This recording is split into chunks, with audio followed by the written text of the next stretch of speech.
തിരൂരിലെ LDF സ്ഥാനാർത്ഥി V അബ്ദുറഹിമാനെതിരെ വ്യക്തിഹത്യ നടത്തിയാണ് UDF നേതൃത്വം മുന്നോട്ട് പോകുന്നതെന്നും ഇതിനെതിരെ ശക്തമായ നിലപാട് സ്വീകരിച്ചുകൊണ്ട് രംഗത്ത് വരുമെന്നും LDF നേതാക്കൾ തിരൂരിൽ വാർത്താസമ്മേളനത്തിൽ അറിയിച്ചു. LDF തിരൂരിൽ നടത്തിയ വാർത്താസമ്മേളനത്തിന്റെ വിശദാംശങ്ങളിലേക്ക്. ഇടതുപക്ഷ ജനാധിപത്യ മുന്നണിയുടെ തിരൂർ നിയോജകമണ്ഡലം സ്ഥാനാർത്ഥി വി അബ്ദുറഹിമാന്റെ പ്രചരണ പ്രവർത്തനങ്ങൾ ആവേശകരമായ അന്തരീക്ഷത്തിൽ മുന്നോട്ട് പോയിക്കൊണ്ടിരിക്കുകയാണ്.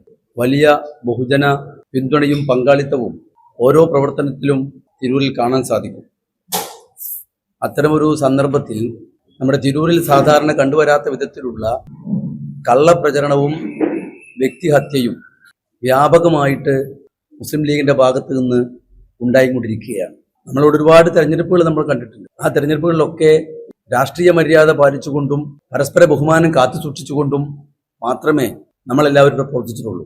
പക്ഷേ ഈ തെരഞ്ഞെടുപ്പിൽ വി അബ്ദുറഹിമാനെ വ്യക്തിപരമായി തേജോവധം ചെയ്യുക, അദ്ദേഹത്തിന് താറടിച്ച് കാണിക്കുക, അവഹേളിക്കുക എന്ന ലക്ഷ്യത്തോടു കൂടി വ്യക്തിഹത്യ ചെയ്യുന്ന രൂപത്തിലേക്കുള്ള വ്യാപകമായ പ്രചരണങ്ങളുമായിട്ട് ചരിത്രത്തിൽ ആദ്യമായി നമ്മുടെ തിരൂരിലെ രാഷ്ട്രീയ സാഹചര്യത്തിൽ മുസ്ലിം ലീഗ് കടന്നു വന്നിരിക്കുകയാണ്. അപ്പം അതിനെക്കുറിച്ച് ചില വിശദീകരണങ്ങൾ നമുക്ക് നൽകേണ്ടതുണ്ട് എന്നുള്ളത് കൊണ്ട് കൂടിയാണ് നമ്മളിവിടെ കൂടുന്നത്. വി അബ്ദുറഹിമാൻ സ്ഥാനാർത്ഥി ആയി വന്നപ്പോൾ തിരൂരിലുണ്ടായൊരു മാറ്റം നിങ്ങൾ ശ്രദ്ധിച്ചിട്ടുണ്ടാവും. തിരൂരിന്റെ ചരിത്രത്തിൽ ആദ്യമായിട്ടാണ് ഒരു മന്ത്രി ഇടതുപക്ഷ ജനാധിപത്യ മുന്നണിയുടെ സ്ഥാനാർത്ഥിയായിട്ട് മത്സരിക്കുന്നത്. വി അബ്ദുറഹിമാൻ അദ്ദേഹം ഒറ്റ ദിവസം കൊണ്ട് മന്ത്രിയായതോ നേതാവായതോ അല്ല. കഴിഞ്ഞ 10 കൊല്ലക്കാലം താനൂരിൽ വികസന പ്രവർത്തനങ്ങൾക്ക് അന്തസ്സായിട്ട് നേതൃത്വം കൊടുത്ത് താനൂർ മണ്ഡലത്തെ കേരളത്തിലെ ഏറ്റവും മികച്ച ഒരു ഭൂപ്രദേശമാക്കി മാറ്റാൻ നേതൃത്വം കൊടുത്തിട്ടാണ് അദ്ദേഹം ഇങ്ങോട്ട് വന്നിട്ടുള്ളത്. നിങ്ങൾക്ക് എല്ലാവർക്കും അറിയാം, ഞാൻ പ്രത്യേകം പറയേണ്ട കാര്യമില്ല. 2000 കോടി രൂപയുടെ വികസന പ്രവർത്തനങ്ങളാണ് സുമാർ താനൂർ നിയോജക മണ്ഡലത്തിൽ നടന്നിട്ടുള്ളത്. ഓരോന്നും പശ്ചാത്തല വികസനത്തിന്റെ കാര്യത്തിലാണെങ്കിലും ആരോഗ്യരംഗത്താണെങ്കിലും വിദ്യാഭ്യാസ മേഖലയിലാണെങ്കിലും ഏത് മേഖലക്കകത്താണെങ്കിലും വി അബ്ദുറഹിമാൻ തെരഞ്ഞെടുക്കപ്പെടുന്നതിന് മുമ്പ് എന്തായിരുന്നു താനൂരിന്റെ അവസ്ഥ നമുക്കറിയാലോ. ഇന്നവിടെ ഗവൺമെന്റ് കോളേജിന് കെട്ടിടമായി, എല്ലാ പ്രധാനപ്പെട്ട സ്കൂളുകൾക്കും ഏറ്റവും മികച്ച കെട്ടിടം നിർമ്മിക്കാൻ സാധിച്ചു. റെയിൽവേ മേൽപ്പാലം യാഥാർത്ഥ്യമായി. ഇങ്ങനെ ദാരുണമായൊരു സംഭവത്തെ വീണ്ടും വീണ്ടും ഓർമ്മപ്പെടുത്തി ആളുകളെ നമുക്ക് മനോവിഷമം ഉണ്ടാക്കുക എന്ന് പറഞ്ഞാൽ അത് 4 വോട്ടിന് വേണ്ടി അധപ്പതിച്ച മാർഗങ്ങൾ സ്വീകരിക്കുന്നു എന്നുള്ളതല്ലേ നമുക്ക് കാണാൻ വേണ്ടി സാധിക്കുക. ഒരിക്കലും ലീഗ് ചെയ്യാൻ പാടില്ലാത്തതാണ്.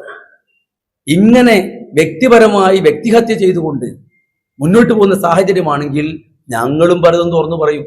ഞങ്ങൾക്കും ഒരുപാട് കാര്യങ്ങൾ പറയാനുണ്ട്. ഓരോ ലീഗ് നേതാക്കന്മാരെ കുറിച്ചും ഞങ്ങൾക്കും ഇതുപോലെ ഇല്ലാ കഥകൾ പ്രചരിപ്പിച്ചൂടെ? ഒരു റൗണ്ട് അതിനും പ്രചാരം കിട്ടൂലേ? പക്ഷേ അത് രാഷ്ട്രീയ മര്യാദയല്ല എന്നുള്ളത് കൊണ്ട് ഞങ്ങൾ അതിലേക്ക് അത്തരം കാര്യങ്ങളിലേക്ക് ഞങ്ങൾ കടന്നിട്ടില്ല. മറ്റൊരു പ്രധാനപ്പെട്ട ആരോപണം പറയുന്നത് വി അബ്ദുറഹിമാന്റെ കെട്ടിടവുമായി ബന്ധപ്പെട്ട വിഷയമാണ്. നിങ്ങൾക്ക് എല്ലാവർക്കും അറിയുന്ന കാര്യമാണ്, ഞാൻ അത് വിശദമാക്കുന്നില്ല. റോഡിന് സ്ഥലം കൊടുക്കണമെങ്കിൽ എന്തു വേണം? റോഡിന് സ്ഥലം കൊടുക്കണമെങ്കിൽ സർക്കാരിന്റെ ഉത്തരവ് വേണ്ടേ? സർക്കാരിന്റെ ഉത്തരവില്ലാതെ ആരെങ്കിലും വന്ന് റോഡിന് സ്ഥലം കൊടുക്കണമെന്ന് പറഞ്ഞാൽ ആളുകൾ കൊടുക്കുവോ? അപ്പൊ സർക്കാരിന്റെ ഉത്തരവില്ലാതെ റോഡിന് സ്ഥലം കൊടുത്താൽ റൂൾ 65 പ്രകാരമുള്ള ആനുകൂല്യം ആ ബിൽഡിംഗ് ഉടമയ്ക്ക് ലഭിക്കില്ല. ഇതാർക്കാണ് അറിയാത്തത്? ഇപ്പൊ താനൂർ നിയോജകമണ്ഡലത്തിലെ തന്നെ തലക്കടുത്തൂർ ഭാഗത്ത് റോഡ് വീതി കൂട്ടിയല്ലോ. അത് ഇവിടത്തെ പോലെയാണോ വീതി കൂട്ടിയത്? ഇവിടത്തെ പോലെയല്ല വീതി കൂട്ടിയത്.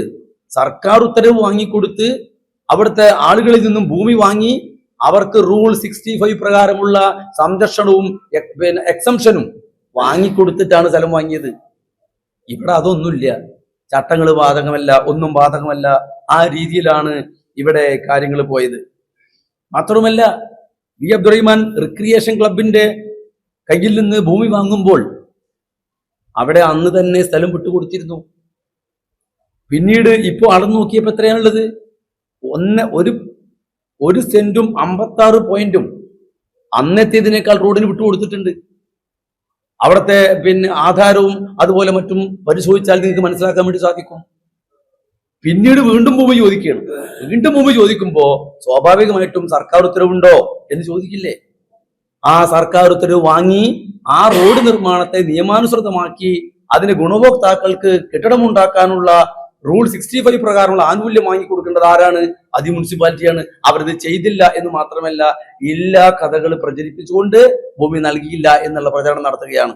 ഭൂമി വിട്ടുകൊടുത്തിട്ടുണ്ട്, അവിടെ റോഡ് യാഥാർത്ഥ്യമായിട്ടുണ്ട്, ഒരു പ്രയാസവും അവിടെ ഇല്ലാത്ത രൂപത്തിൽ കാര്യങ്ങൾ നടക്കുകയാണ്. അപ്പോഴാണ് വീണ്ടും ഇത്തരം പ്രചാരവേലകൾ നടത്തിക്കൊണ്ടിരിക്കുന്നത്. കെട്ടിട നിർമ്മാണത്തിന്റെ കാര്യത്തിൽ പരിശോധിച്ചാൽ തിരൂർ ടൗണിലെ എല്ലാ കെട്ടിടങ്ങളും എല്ലാ ചട്ടങ്ങളും പാലിച്ചാണോ പ്രവർത്തിക്കുന്നത്? നിങ്ങൾക്ക് തന്നെ അന്വേഷിക്കാം. കഴിഞ്ഞ 10 കൊല്ലക്കാലത്ത് UDF മുനിസിപ്പൽ ഭരണത്തിനിടയിൽ അനധികൃത കെട്ടിടങ്ങൾക്ക് ഒരുപാട് അനുമതി കൊടുത്തിട്ടുണ്ട്. എല്ലാ ഉദാഹരണം ഞങ്ങൾ പറയുന്നില്ല. ഇപ്പോഴത്തെ ബ്രൈഡൽ ക്രാഫ്റ്റ് എന്ന് പറയുന്ന ആ തുണിക്കടയുണ്ടല്ലോ, ആ തുണിക്കടയിൽ മുനിസിപ്പൽ ചെയർമാൻ അടക്കം ഷെയറുണ്ട്. അദ്ദേഹത്തിന്റെ കൂടി ഉടമസ്ഥാവകാശത്തിലുള്ള സ്ഥാപനമാണത്. ആ ബിൽഡിങ്ങിന്റെ സ്ഥിതി എന്താ? ആ ബിൽഡിംഗ് എല്ലാ തരത്തിലുമുള്ള കെട്ടിട നിർമ്മാണ ചട്ടങ്ങളും ലംഘിച്ചതിന്റെ ഫലമായി ഇന്റേണൽ വിജിലൻസ് ഓഫീസർ ഇപ്പൊ നോട്ടീസ് അയച്ചിരിക്കുകയാണ്. ആ നോട്ടീസ് പ്രകാരം KMBR 406/1 242 പ്രകാരം മുനിസിപ്പൽ സെക്രട്ടറി അവിടെ കെട്ടിടത്തിന് നോട്ടീസ് കൊടുത്തിരിക്കുക. നടപടിക്രമമാണത്. 10 രംഗത്താണ് അവർ ലംഘിച്ചിട്ടുള്ളത്. കെട്ടിട നിർമ്മാണവുമായി ബന്ധപ്പെട്ട കാര്യത്തിലാണെങ്കിൽ കൾട്ടിവേറ്റഡ് പ്രൊജക്ഷൻ. ആ കൾട്ടിവേറ്റഡ് പ്രൊജക്ഷന്റെ ഫലമായിട്ട് അവിടെ റോഡും കെട്ടിടവും തമ്മിലുള്ള ആ സ്ഥലം, വിടേണ്ട സ്ഥലം അവർക്ക് വിടാൻ സാധിച്ചിട്ടില്ല. അതുപോലെ ഗ്രൗണ്ട് ഫ്ലോറിൽ ഉണ്ടാവേണ്ട പാർക്കിംഗ് ഏരിയ അടച്ചിട്ടിരിക്കുകയാണ്. റാമ്പ് സ്ഥാപിച്ചിട്ടില്ല. ടോയ്ലറ്റും വാഷ് ബേസിനും ഉള്ള സ്ഥലങ്ങൾ വേറെ രൂപത്തിലേക്ക് മാറ്റിമറിച്ചിരിക്കുന്നു. ഇലക്ട്രിക്കൽ റൂം കൊണ്ടുപോയിട്ട് വസ്ത്രം മാറാനുള്ള റൂമാക്കി മാറ്റിയിരിക്കുന്നു. ഇതെല്ലാം തന്നെ ഇങ്ങനെ 10 ഡിഫക്റ്റുകൾ കണ്ടെത്തുകയും ആ 10 ഡിഫക്റ്റുകൾ ഇന്റേണൽ വിജിലൻസ് ഓഫീസർ അന്വേഷിച്ച് കണ്ടെത്തുകയും നോട്ടീസ് കൊടുക്കുകയും ചെയ്തിട്ടുണ്ട്. അവിടെ നടക്കുന്ന ആ ബ്രൈഡൽ ക്രാഫ്റ്റ് എന്ന് പറയുന്ന സ്ഥാപനത്തിലെ ഉടമകളിൽ ഒരാളാരാണ്? തിരൂർ മുനിസിപ്പൽ ചെയർമാനാണ്. എന്ത് നടപടി നിങ്ങൾ സ്വീകരിച്ചു? ഞങ്ങൾ ഇതുവരെ പറഞ്ഞിട്ടില്ലതൊന്നും. ഞങ്ങൾ നിയമാനുസൃതമായി നടക്കേണ്ട കാര്യം നിയമാനുസൃതമായി നടക്കട്ടെ. ഞങ്ങൾക്ക് പരാതി ഉണ്ടെങ്കിൽ ബന്ധപ്പെട്ട പരാതി ആരുടെ മുമ്പിലാണ് കൊടുക്കേണ്ടത് അവിടെ കൊടുക്കും. അതൊക്കെ വലിയ രാഷ്ട്രീയ പ്രചരണമാക്കി മാറ്റി ഏതെങ്കിലും വ്യക്തികളെ തേജോവധം ചെയ്യണമെന്ന് ഞങ്ങൾക്ക് ഉദ്ദേശമില്ലായിരുന്നു. പക്ഷേ ഞങ്ങളുടെ സ്ഥാനാർത്ഥിയെ തേജോവധം ചെയ്യാൻ വേണ്ടി മുന്നോട്ട് വരുമ്പോ ഞങ്ങളും അതിനപ്പുറത്തേക്ക് കാര്യങ്ങൾ പറയാൻ നിർബന്ധിക്കപ്പെടും എന്നുള്ളതാണ് ഇവിടെ സൂചിപ്പിക്കുന്നത്. ഈ തരത്തിലാണ് കാര്യങ്ങൾ പോകുന്നത്. ഞാൻ നേരത്തെ സൂചിപ്പിച്ചല്ലോ, ഇത് നമ്മുടെ സംസ്കാരമല്ല. ഒരു സ്ഥാനാർത്ഥിയെ വ്യക്തിഹത്യ ചെയ്യാൻ വേണ്ടി ബോർഡ് വെക്കുക, കണ്ണി കണ്ടതൊക്കെ വിളിച്ചു പറയുക, തമ്മാടിത്തരം പറയുക, ഇതൊന്നും നമ്മുടെ തിരൂരിലെ രീതിയല്ല. ആ തിരൂരിലില്ലാത്ത രീതി ഇങ്ങോട്ട് കയറ്റുമതി ചെയ്ത് ഇറക്കുമതി ചെയ്ത് ഈ തിരൂരിനെ ഒരു സംഘർഷ ഭൂമിയാക്കി മാറ്റാനാണ് ലീഗ് ശ്രമിക്കുന്നതെങ്കിൽ അത് പ്രയാസങ്ങൾ ഉണ്ടാക്കുമെന്നാണ് ഇവിടെ ഞങ്ങളിപ്പോൾ സൂചിപ്പിക്കുന്നത്. കേരളത്തിലെ വലിയ മുന്നേറ്റമല്ലേ 10 കൊല്ലം കൊണ്ട് നടന്നിട്ടുള്ളത്? കേരളത്തിലെ ഏതൊക്കെ വികസന പ്രശ്നങ്ങളുണ്ടോ അതൊക്കെ പരിഹരിച്ചില്ലേ? ഒരു കാലത്ത് സാധ്യമാകില്ല എന്ന് കരുതിയിരുന്ന ദേശീയപാത യാഥാർത്ഥ്യമായി, ഗെയിൽ പൈപ്പ് വാതക പദ്ധതി പൂർത്തിയായി, വിഴിഞ്ഞം തുറമുഖം യാഥാർത്ഥ്യമായി. അങ്ങനെ ഒരു കാലത്ത് നടക്കില്ല എന്ന് കരുതിയ, അസാധ്യമാണെന്ന് കരുതിയ എല്ലാ കാര്യങ്ങളും നടപ്പാക്കിയ ഗവൺമെന്റാണ് 10 വർഷക്കാരോടെ ഭരിച്ച ഗവൺമെന്റ്. പത്രികയിൽ തിരൂരിന്റെ എല്ലാ വികസന പ്രശ്നങ്ങൾക്കുള്ള മറുപടി അതിനകത്തുണ്ടാവും. അബ്ദുറഹിമാൻ ജയിച്ചാൽ അതെല്ലാം നടപ്പാക്കാനും സാധിക്കും. അങ്ങനെ തിരൂര് മാറാൻ പോവുകയാണ്. ഇത് ഏറെക്കുറെ ജനങ്ങളും മനസ്സിലാക്കിയിട്ടുണ്ട്. അതുകൊണ്ട് എന്താ സംഭവിക്കുന്നതെന്ന് പറഞ്ഞാൽ ഇടതുപക്ഷത്തിന്റെ എല്ലാ പരിപാടിയിലും വലിയ ബഹുജന പങ്കാളിത്തമല്ലേ. BP അങ്ങാടി നടന്നിട്ടുള്ള നിയോജക മണ്ഡലം കൺവെൻഷൻ, ഇവിടെ കിഴക്കേങ്ങാടിയിൽ 2 ദിവസം മുമ്പ് നടന്നിട്ടുള്ള മുഖ്യമന്ത്രി പങ്കെടുത്തിട്ടുള്ള പരിപാടി, പൊതുപരിപാടി, ഏത് പരിപാടിയിലും വലിയ ബഹുജന പങ്കാളിത്തമാണ്. സ്ഥാനാർത്ഥിയുടെ പര്യടന പരിപാടി കഴിഞ്ഞ 3 ദിവസമായി നടന്നുകൊണ്ടിരിക്കുകയാണ്. ഓരോ പഞ്ചായത്തിലും ഓരോ കേന്ദ്രത്തിലും ഇടതുപക്ഷക്കാരല്ലാത്ത വികസനം കുതിക്കുന്ന നിഷ്പക്ഷമതികളായ ആളുകൾ പങ്കെടുക്കുന്നതാണ് ഞങ്ങൾക്ക് കാണാൻ വേണ്ടി സാധിക്കുന്നത്. ഇതൊക്കെ ഇടതുപക്ഷം വിജയിക്കുമെന്നുള്ളതിന്റെ ഉറപ്പായ ലക്ഷണങ്ങളാണ്. അതുകൊണ്ടും ഞങ്ങൾക്കൊരു ഭയമില്ല. പിന്നെ കള്ളപ്രചരണം, ആ കള്ളപ്രചരണം UDF-നാണ് തിരിച്ചടിയാവുക.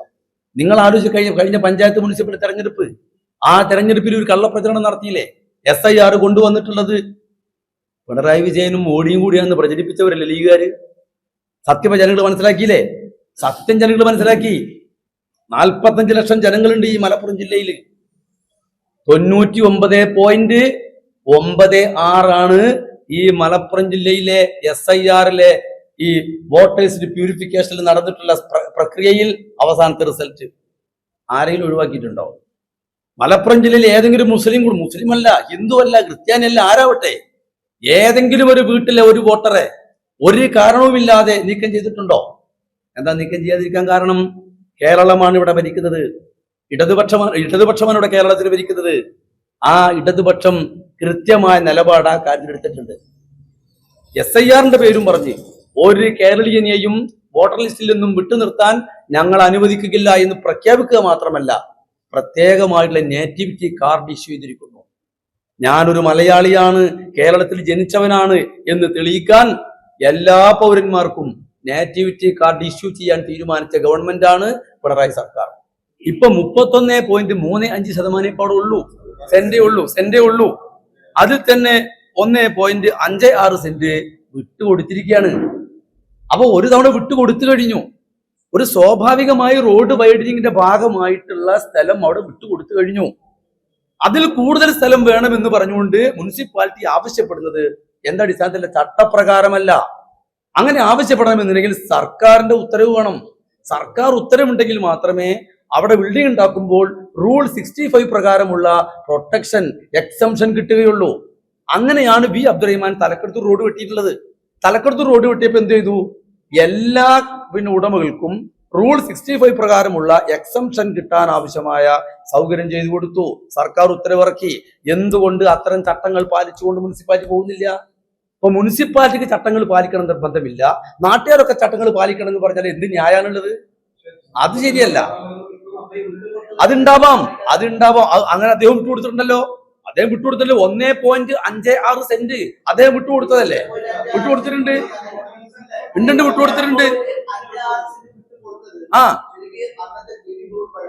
അതെ, വിട്ടുകൊടുത്തില്ല നിങ്ങൾ പറയുന്നത്. വിട്ടുകൊടുത്തു. അങ്ങനല്ല.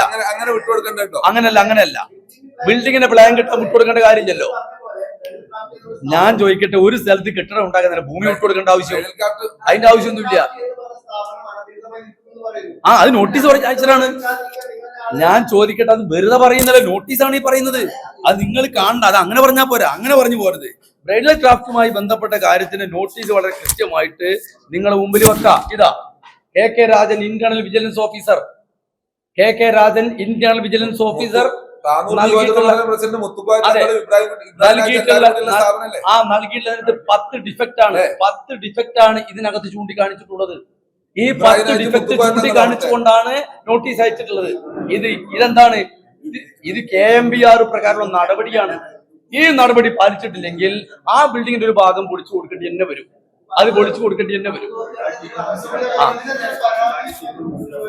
ഉണ്ടല്ലോ, പരാതികൾ പല വഴിക്ക് പോയിക്കൊണ്ടിരിക്കുന്നുണ്ടല്ലോ. ഞാൻ പറഞ്ഞ പരാതി ഏതെങ്കിലും ഒരു കെട്ടിട ഉടമയെ ബുദ്ധിമുട്ടിക്കുക എന്നതോ പ്രതികാരം തീർക്കുക എന്നുള്ളതോ രാഷ്ട്രീയ വൈര്യാധന നിരയോട് പെരുമാറുകയോ എന്നുള്ളതോ ഇടതുപക്ഷ നിലപാടല്ല. അതൊക്കെ അതിൻ്റെതായ വഴിക്ക് പോകും.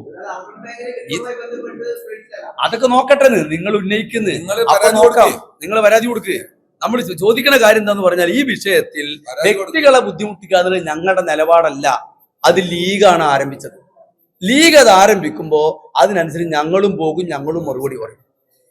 ഇടതുപക്ഷം ഇതിനെ സംബന്ധിച്ചെല്ലാം, അതായത് നിയമവിരുദ്ധമായ എല്ലാ പ്രവർത്തനങ്ങളും ഈ നെറികെട്ട പ്രചരണത്തിനൊക്കെ എതിരായിട്ട് ബന്ധപ്പെട്ട ആളുകൾക്കെല്ലാം പരാതി കൊടുത്തു കഴിഞ്ഞിട്ടുണ്ട്. ഇനി ഇതായിട്ട് ഞങ്ങൾ വികസനവുമായി ബന്ധപ്പെട്ട കാര്യങ്ങളായാലും താനൂർ ബോട്ട് അപകടം അടക്കമുള്ള കാരണങ്ങളാണെങ്കിലും മുസ്ലിം ലീഗിന്റെ നേതാക്കന്മാരെ ഇങ്ങനെ ഒളിഞ്ഞും തിരിഞ്ഞും മൈക്ക് അനൗൺസ്മെന്റും അതേപോലെ തന്നെ ഈ ബോർഡ് വെക്കലല്ല, മുസ്ലിം ലീഗിന്റെ നേതാക്കന്മാരെ പരസ്യമായി എവിടെ വന്നാലും അവരായിട്ട് സംവാദത്തിന് ഞങ്ങൾ തയ്യാറാണ്. വികസനത്തെ സംബന്ധിച്ച് തിരൂരിന്റെ താനൂരിന്റെ വികസനമാണോ കേരളത്തിന്റെ വികസനമാണോ? നമുക്ക് പരസ്യമായി സംവാദം നടത്താം. താനൂർ ബോട്ട് അപകടത്തിൽ അബ്ദുറഹിമാന് പങ്കുണ്ടോ ഇല്ലേ? പരസ്യമായി സംവാദത്തിന് വെക്കാം. മുസ്ലിം ലീഗിന്റെ നേതാക്കന്മാർക്ക് ധൈര്യമുണ്ടെങ്കിൽ പരസ്യമായിട്ട് അത്തരം ഒരു സംവാദത്തിന് തയ്യാറുണ്ടോ? 1700 ചില്ലാനം പദ്ധതികൾ നടപ്പിലാക്കിയ താനൂർ നിയോജക മണ്ഡലത്തിലെ MLA സംബന്ധിച്ചും തിരൂർ നിയോജക മണ്ഡലത്തിലെ MLA പ്രവർത്തനത്തെ സംബന്ധിച്ച് നമുക്ക് വിലയിരുത്താം, നമുക്ക് ചർച്ചയാവാം. വെറുതെ അങ്ങനെ വികസനം ചർച്ചയായിട്ട് വരട്ടെ. തിരൂർ നിയോജക മണ്ഡലം ഉണ്ടായതിനു ശേഷം ഇത്രയും കാലം പ്രതിനിധീകരിച്ച ജനപ്രതിനിധികൾ എന്ത് ചെയ്തു? എന്തുകൊണ്ട് ഇവിടുത്തെ പ്രശ്നങ്ങൾ പരിഹരിക്കപ്പെടുന്നില്ല? എന്തൊക്കെയാണ് ഇവിടെ നടന്നത്? ഇടതുപക്ഷ ജനാധിപത്യ മുന്നണി 273 കോടി ഉറുപ്പിക ഈ മണ്ഡലത്തിൽ ചെലവഴിച്ചിട്ടുണ്ട് എന്ന് തിരൂർ MLA തന്നെ സമ്മതിക്കുന്നു. എന്തുകൊണ്ട് അതിനേക്കാൾ കൂടുതൽ പണം ചെലവഴിക്കാൻ കഴിയാതെ പോയി? എന്തുകൊണ്ട് താഴെപ്പാലത്ത് ഗതാഗത കുരുക്കുണ്ടായി? എന്തുകൊണ്ട് മികച്ച സ്റ്റേഡിയം ഉണ്ടാക്കാൻ നമുക്ക് സാധിച്ചില്ല? എന്തുകൊണ്ട് പട്ടണറക്കാവിലെ പിന്നെ ഗതാഗത കുരുക്ക് നിലനിൽക്കുന്നു? എന്തുകൊണ്ട് തിരുനാവായ തവനൂർ പാലം പെട്ടെന്ന് യാഥാർത്ഥ്യമായില്ല? ഇങ്ങനെ വികസന പ്രശ്നങ്ങൾ ചർച്ച ചെയ്യുന്ന രൂപത്തിലേക്ക് തെരഞ്ഞെടുപ്പിന്റെ പ്രചരണം വരണം. വ്യക്തിഹത്യ നിർത്തൂ, എന്നിട്ട് വികസനം ചർച്ച ചെയ്യൂ. അതാണ് ഞങ്ങൾ മുദ്രാവാക്യം. അങ്ങനെ വന്നു കഴിഞ്ഞാൽ അബ്ദുറഹിമാന് പറയാനുള്ളത് അബ്ദുറഹിമാൻ പറയും. ഞങ്ങൾ പറയാനുള്ള കാര്യം ഞങ്ങൾ ഒരു വിട്ടുവീഴ്ചയും ഇല്ലാതെ പറയും. അവർക്കും വരാം, ലീഗിനും വരാം. ഇവിടെയുള്ള മിക്ക പത്രക്കാരും അവിടെ ഉണ്ടായിരുന്നു. ആ സിറ്റിംഗിൽ എവിടെയെങ്കിലും ഏതെങ്കിലും സാക്ഷി മന്ത്രി അബ്ദുറഹിമാൻ ഈ കാര്യത്തിൽ അനധികൃതമായി ഇടപെട്ടു എന്നുള്ള ഒരു മൊഴി കൊടുത്തത് നിങ്ങൾ ആരെങ്കിലും കണ്ടിട്ടുണ്ടോ? ഇവിടെ അതുമായി ബന്ധപ്പെട്ട പോലീസ് കേസ് എടുത്തു. ആ പോലീസ് കേസിൽ എവിടെയെങ്കിലും അബ്ദുറഹിമാന്റെ പേര് ഏതെങ്കിലും സാക്ഷി പരാമർശിച്ചിട്ടുണ്ടോ? ഏതെങ്കിലും 161 സ്റ്റേറ്റ്മെന്റിൽ കൊടുത്ത മൊഴിയിൽ എവിടെയും പരാമർശിച്ചിട്ടില്ല. പരാമർശിച്ചതൊക്കെ ആരെ പറ്റിയാ? പരാമർശിച്ചതൊക്കെ മുസ്ലിം ലീഗിന്റെ നേതാക്കന്മാരെ പറ്റിയാണ്. ഞാൻ നേരത്തെ ഇവിടെ അംസക്കുട്ടി പറഞ്ഞു, ഇവർക്ക് ഇതിന്റെ ഉടമസ്ഥൻ ഉൾപ്പെടെയുള്ള ആളുകൾക്ക് ആരുമായിട്ടാ ബന്ധം?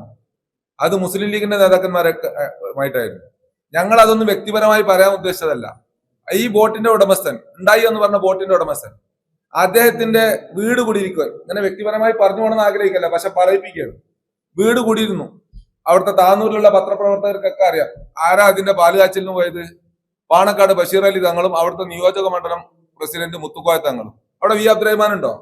ഇടതുപക്ഷത്തിന്റെ ഏതെങ്കിലും നേതാക്കന്മാർ പോയോ? ഈ സംഭവം നടക്കാൻ പോകുന്നു, അല്ലെങ്കിൽ അവിടെ ദുരന്തമാണ് ഉണ്ടാവാൻ പോകുന്നത് എന്ന് മുന്നറിയിപ്പ് കൊടുത്തല്ലോ. മുന്നറിയിപ്പ് ആർക്കാ കൊടുത്തത്? ആരെങ്കിലും അബ്ദുറഹിമാനെ വിളിച്ചു പറഞ്ഞു എന്ന് ആരോടെങ്കിലും പറഞ്ഞിട്ടുണ്ടോ? അവിടെ ഒരു പ്രയാസമുണ്ട്, മന്ത്രി ഇടപെടണം എന്ന് പറഞ്ഞിട്ട് ഏതെങ്കിലും ഒരാൾ പറഞ്ഞതായിട്ട് നിങ്ങളുടെ ആർക്കെങ്കിലും അറിവുണ്ടോ? എന്നാൽ മുനിസിപ്പൽ ചെയർമാനെ ഷംസു, ഞാനിതാ ഓഡിയോ നിങ്ങളെ കേൾപ്പിക്കാം.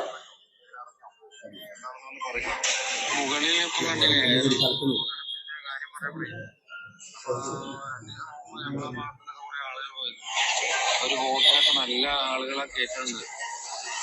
അപ്പം ആകെ പെർമിറ്റുള്ള ആകെ വന്നിട്ടുള്ളൂ എന്നതുകൊണ്ട് ബാക്കി മുഴുവനോ പെർമിറ്റും കാര്യങ്ങളൊന്നും ഇല്ലാത്താണല്ലോ. അപകടങ്ങൾ സംഭവിച്ചു കഴിഞ്ഞാൽ നമ്മുടെ നഗരസഭക്കായിരിക്കും കൂടുതൽ ആളുകൾ. അപ്പൊ ഇത് നിങ്ങൾക്ക് അയച്ചു തരാം. ഇതിൽ ഇദ്ദേഹം പറയുന്നത് ഈ സംഭവം ഉണ്ടാകുന്നതിന് മുമ്പ് മുനിസിപ്പൽ ചെയർമാനെ വിളിച്ച് പ്രദേശവാസികൾ പറയാണ് ലൈസൻസ് ഇല്ലാത്ത ബോട്ടുകളിൽ ആളെ കുത്തി നിറച്ച് പോകുന്നു. ദിവസങ്ങളോളം അവിടെ ദുരന്തം ഉണ്ടാകുമ്പോൾ മുനിസിപ്പാലിറ്റി ഇടപെടണം, മുനിസിപ്പാലിറ്റിക്കാണ് ഇതിന്റെ ദോഷം ഉണ്ടാവാൻ പോണത്. അത് കേട്ട ഉടനെ ചെയർമാൻ പറഞ്ഞു അടിയന്തരമായി നോട്ടീസ് കൊടുത്തതൊക്കെ നിർത്തും. മുനിസിപ്പാലിറ്റി അധികൃതർ ഏതെങ്കിലും ഒരു ബോട്ട് ഉടമസ്ഥന് ഒരു നോട്ടീസ് കൊടുത്തതായിട്ട് അവർക്ക് പറയാൻ സാധിക്കും. മുനിസിപ്പൽ അധികൃതർക്കെതിരായിട്ട് മൊഴിയുണ്ട് ജുഡീഷ്യൽ കമ്മീഷൻ. അത് നേരിട്ട് നമ്മൾ കേട്ടതാണ്. നിങ്ങൾ ഒന്ന് ആലോചിച്ച് നോക്കി, ഇടതുപക്ഷത്തിന്റെ ഏതെങ്കിലും ഒരാൾ അവിടെ പ്രതികൾക്ക് വേണ്ടി ഹാജരാകുന്നതും ഈ ജുഡീഷ്യൽ കമ്മീഷന് മുമ്പാകെ പ്രതികളുടെ കൂടെ വരുന്നതും സാക്ഷികളുടെ കൂടെ വരുന്നതും എല്ലാ പ്രവർത്തനങ്ങൾക്കും കൂടെ വരുന്നത് ആരാ? മുസ്ലിം ലീഗിന്റെ നേതാക്കന്മാരും അതുമായി ബന്ധപ്പെട്ട അഭിഭാഷകരുമാണ്. ഞാൻ പറഞ്ഞെന്ന് പറഞ്ഞാൽ ഇത് നമ്മുടെ മുന്നിൽ പച്ചയായി നമ്മൾ കാണുന്ന സത്യമാണ്. എന്നിട്ട് തെരഞ്ഞെടുപ്പ് വന്നപ്പോ അബ്ദുറഹിമാനാണ് ഇതിന്റെ ആള് എന്നുള്ള നിലയിൽ കളവായിട്ടുള്ള പ്രചരണം നടത്തുകയാണ്. കാരണം സ്വാഭാവികമായിട്ട് 22 ആൾ മരിച്ചതിന്റെ ഒരു വിഷമം എല്ലാവർക്കും ഉണ്ടാവില്ല. ആ വിഷമത്തെ എവിടെയും സൂചിപ്പിക്കാത്ത ഒരു ജുഡീഷ്യൽ കമ്മീഷൻ റിപ്പോർട്ടിലോ പോലീസിന്റെ ഏതെങ്കിലും ഇൻവെസ്റ്റിഗേഷന്റെ ഭാഗമായിട്ട് ഏതെങ്കിലും ഒരു സാക്ഷിയോ കൊടുക്കാത്ത ഒരു പേര് ഈ തെരഞ്ഞെടുപ്പിൽ വലിച്ചേക്കാണ്. ഇതിന് കൃത്യമായ ഉദ്ദേശം സ്ഥിരമായി അത് മേലെ തന്നെ എങ്ങനെയാണ്? മേലെ തന്നെ ഒരു ദിവസം 10 നുണ പറയുക, അതിന്റെ ഭാഗമായിട്ട് താഴത്തും പറയാൻ തീരുമാനിച്ചാണ്. അതിന്റെ ഭാഗമായിട്ടുള്ള നുണ പറച്ചിലാണ്, അല്ലാതെ ഇതിൽ വേറെ യാതൊരു അത് അങ്ങനെ ഒരു സംശയം സാധാരണഗതിയിൽ ഉന്നയിക്കാൻ പാടില്ലാത്തതാണ്. കാരണം ഇടതുപക്ഷ ജനാധിപത്യ മുന്നണിയുടെ ചുറ്റിക്കരിവാൾ നക്ഷത്രം അടയാളത്തിലാണ് അബ്ദുറഹിമാൻ മത്സരിക്കുന്നത്. ഇവിടെ ഇരിക്കുന്ന നേതാക്കന്മാരെല്ലാവരും ഇടതുപക്ഷത്തിന്റെ നേതാക്കന്മാരാണ്. ഇടതുപക്ഷം അതിന്റെ സ്ഥാനാർത്ഥിയായി ചുറ്റിക്കരിവാൾ നക്ഷത്രം അടയാളത്തിൽ അബ്ദുറഹിമാനെ മത്സരിപ്പിക്കുന്നു. ഒരാൾക്കും ഒരു സംശയത്തിനും വകയില്ല. മറുഭാഗത്ത് ലീഗ് തന്നെയാണ്. UDF നേതൃത്വം ലീഗിനാണ്. ലീഗാണല്ലോ UDF. ലീഗാണ്. മലപ്പുറം ജില്ലയിലെ UDF നേതൃത്വം ആരാണ്? മലപ്പുറം ജില്ലയിലെ UDF നേതൃത്വം മുസ്ലിം ലീഗാണ്. മുസ്ലിം ലീഗാണ് വൈര്യനിര്യാതന ബുദ്ധിയോടുകൂടി ഇത്തരം വിഷയങ്ങൾ ഉന്നയിക്കുന്നത്. അത് അബ്ദുറഹിമാൻ വിജയിച്ചു കഴിഞ്ഞാൽ ചെയ്യാൻ പോകുന്ന കാര്യങ്ങളെ സംബന്ധിച്ച് വിശദമായ ഒരു പ്രകടന പത്രിക തയ്യാറാക്കിയിട്ടുണ്ട്. ആ പ്രകടന പത്രിക ഇന്ന് ഉച്ചയ്ക്ക് 3 മണിക്ക് നിങ്ങളെ മുമ്പാകെ വെച്ച് പ്രസിദ്ധീകരിക്കുകയാണ്. അപ്പൊ വികസനവുമായി ബന്ധപ്പെട്ട കാര്യങ്ങൾ ഗൗരവമായി നമുക്ക് അവിടെ ചർച്ച ചെയ്യാം. ആ അഭിപ്രായങ്ങൾക്ക് അവിടെ അതിന് മറുപടി കിട്ടും. പിന്നെ ജനാധിപത്യ മുന്നണിയിലെ സംസ്ഥാന നേതാക്കന്മാർ പ്രഖ്യാപിക്കേണ്ട കാര്യങ്ങളാണ്. അത് നമ്മളിവിടെ തിരൂരിൽ മാത്രം ചർച്ച ചെയ്യേണ്ടതോ തീരുമാനിക്കേണ്ടതായ കാര്യങ്ങളല്ല. CPI ബന്ധപ്പെട്ട കാര്യങ്ങൾക്ക് ഇപ്പൊ മറുപടി പറഞ്ഞു കഴിഞ്ഞു.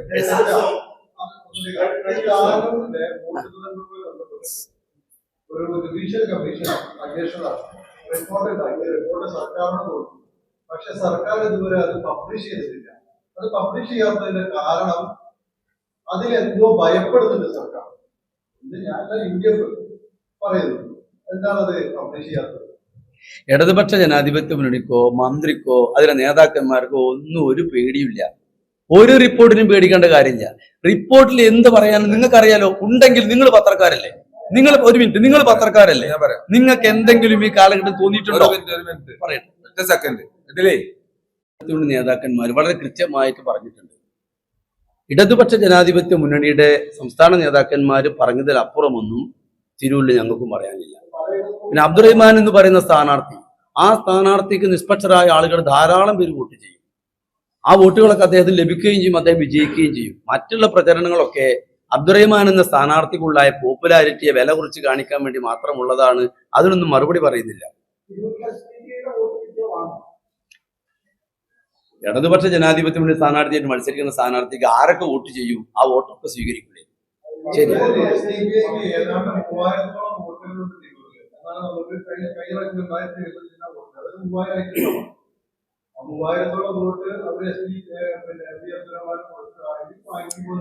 ഇടതുപക്ഷ ജനാധിപത്യ മുന്നണി സ്ഥാനാർത്ഥിക്ക് ആരൊക്കെ വോട്ട് ചെയ്യും അതെല്ലാം സ്വീകരിക്കില്ലേ? അതൊക്കെ ഓരോ രാഷ്ട്രീയ പ്രസ്ഥാനം അവരെ തീരുമാനം അവരെടുക്കുന്നു. ആർക്ക് വേണം വോട്ട് ചെയ്യാലോ. അതൊന്നും ഒരിക്കലും നമുക്ക് പ്രവചിക്കാൻ പറ്റുന്ന കാര്യങ്ങളല്ല. ഇപ്പൊ ലീഗുകാർ തന്നെ, എല്ലാ ലീഗുകാരും ഇത്തവണ ലീഗിന് വോട്ട് ചെയ്യുമോ? എല്ലാ ലീഗുകാരും ഇത്തവണ ലീഗിന് വോട്ട് ചെയ്തോളണമെന്നില്ല. ലീഗിന്റെ നല്ലൊരു പങ്ക് ആളുകൾ ലീഗിനെതിരാണ്. വികസന മുരടിപ്പ്, MLA ഇത്തരം വികസന വിരുദ്ധ കാഴ്ചപ്പാട്, ഇതിനൊക്കെ എതിർക്കുന്ന ധാരാളം ലീഗുകാരില്ലേ? അവര് വോട്ട് ചെയ്യില്ലേ? അപ്പൊ അതൊന്നും ഇവിടെ നമ്മൾ പരാമർശിച്ചു പോകേണ്ട വിഷയങ്ങളല്ല. ആളുകൾ വോട്ട് ചെയ്യട്ടെ, പിന്നെ സ്ഥാനാർത്ഥി വിജയിക്കട്ടെ. ഒരു വർഗീയ കോമരങ്ങൾക്കും കുറഞ്ഞു തുള്ളാൻ കഴിഞ്ഞ 10 കൊല്ലം അനുവദിക്കാത്ത ഭരണമാണ് ഇവിടെ ഉണ്ടായിട്ടുള്ളത്. ഒരു വർഗീയവാദികൾക്കും ഒരു വിട്ടുവീഴ്ചയും ഇല്ലാത്ത നിലപാട് സ്വീകരിക്കും. മതനിരപേക്ഷതയിൽ ഒരു വിട്ടുവീഴ്ചക്കും ഇടതുപക്ഷം തയ്യാറല്ല എന്ന് തെളിയിച്ചു കഴിഞ്ഞു. അത്തരം ഒരു സാഹചര്യത്തിൽ അഴിമതിയുടെ കാര്യമെടുക്കാം. ഒരു വില്ലേജ് ഓഫീസർക്ക് പോലും അഴിമതി നടത്താൻ അവസരം ഉണ്ടായിട്ടില്ലല്ലോ. എന്തുകൊണ്ട്? ഒരാൾ അഴിമതി നടത്തിയാൽ നടപടി സ്വീകരിക്കും. അപ്പൊ അഴിമതിയില്ലാത്ത, വർഗീയതയില്ലാത്ത ഒരു ഗവൺമെന്റാണ് ഇവിടെ ഉണ്ടായിട്ടുള്ളത്. അതിലെ പ്രതിനിധിയായിരുന്നു V അബ്ദുറഹിമാൻ. അദ്ദേഹത്തെ ബഹുഭൂരിപക്ഷം വോട്ടുകൾ നൽകി നമ്മളെ തിരൂരിന്റെ ജനപ്രതിനിധിയാക്കണം. നമ്മളെ നാട്ടിലെ വികസന പ്രശ്നങ്ങൾക്ക് അതോടെ പരിഹാരം കാണാൻ സാധിക്കണം എന്നാണ് ഞങ്ങൾക്ക് നിങ്ങൾ മുമ്പിൽ സൂചിപ്പിക്കാനുള്ളത്. വിദ്യാഭ്യാസ രംഗത്ത് വലിയ പുരോഗതി ഉണ്ടായി. വ്യവസായ രംഗത്ത് വ്യവസായ സൗഹൃദ സംസ്ഥാനമാണ്. ഡിഗ്രി പാസ്സായ ഉന്നത വിദ്യാഭ്യാസം നേടിയ കുട്ടികൾക്ക് കണക്ട് ടു വർക്ക് എന്ന പേരിൽ 1000 രൂപ കൊടുക്കും.